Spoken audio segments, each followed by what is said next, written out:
మొన్నే నేను ఇక్కడే మీరు చూశారు కళలకు రెక్కలనే కార్యక్రమాన్ని ప్రారంభించాం. ఆంధ్రప్రదేశ్ లో ఉండే యువత ప్రపంచాన్ని జయించే పరిస్థితికి వచ్చారు.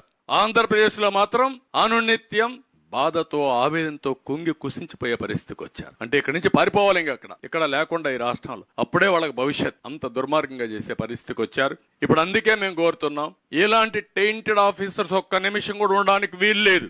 ఒకటి, ఎవరైతే దీనికి అయ్యారో వాళ్ళందరిపైన కేసులు పెట్టాలి, సిబిఐకి ఇవ్వాలి, వీళ్ళని శిక్షించాలి, సివియర్ గా కూడా శిక్షించాలి. ఇది తెలియకుండా జరిగిన టెక్నికల్ పాయింట్ కాదు, తెలిసి డెలిబరేట్ గా పిల్లల జీవితాలతో ఆడుకున్న దుర్మార్గుల కథ.